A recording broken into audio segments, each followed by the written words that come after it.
The Lord came to me with a vision last night, and though the vision to many would be pretty morbid, these visions I understood.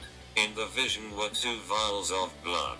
One was in comparison of the other, both equally filled and both equally untampered with. I watched as each vial was poured into a hole that was built to be filled like a bathtub. The hole was elongated like it was a dried up stream about to be filled in with blood.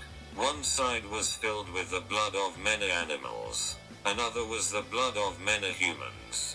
The side with the animals as vial pulled in I could the blood thrashing, and splitting, and slashing violently. On the other with the blood of humans the stream flowed beautifully. A few ripples here and there, but no interruption was accruing with the flow of this life force.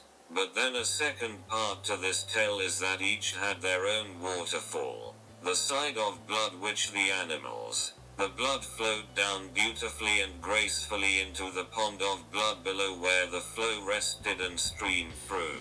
However, the vial with the human blood was different, though as it poured out of the vial, the stream was easy flowing, but when it came to the edge of its own waterfall, on the edge that cliff were distractions.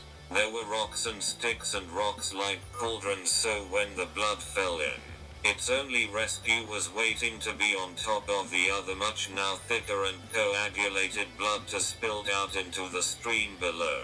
Of course the stream below, if the blood made it that far after spilling into the stopper rocks, was only accepting droplet of blood at a time, and its pool didn't really fill up that fast, as opposed the blood of animals that started out shaky, yet ended up turning out okay.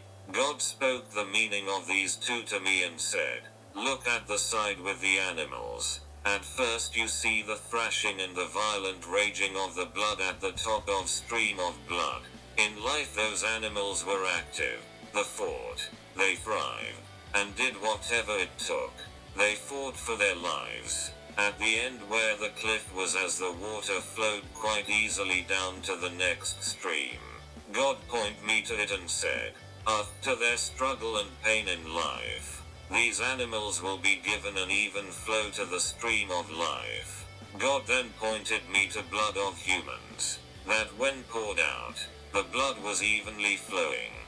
God said to me, see this? This is all of you, minus the few ripples you see. This is all of you. You chose to take easy route, less pain, hardship, and in the end you confess you don't need me, that your lives are fine. But at the end of the cliff, you and others, minus the ripples that spilled through, were caught in a spiral of nowhereness. Your lives are being bunched up and dried up and not flowing, causing the blood to thicken and be stayed. And water that did make it were only the small ripples. Those were the ones that fought the hardest. Then God asked me, which side of the mountain do you think I love the most?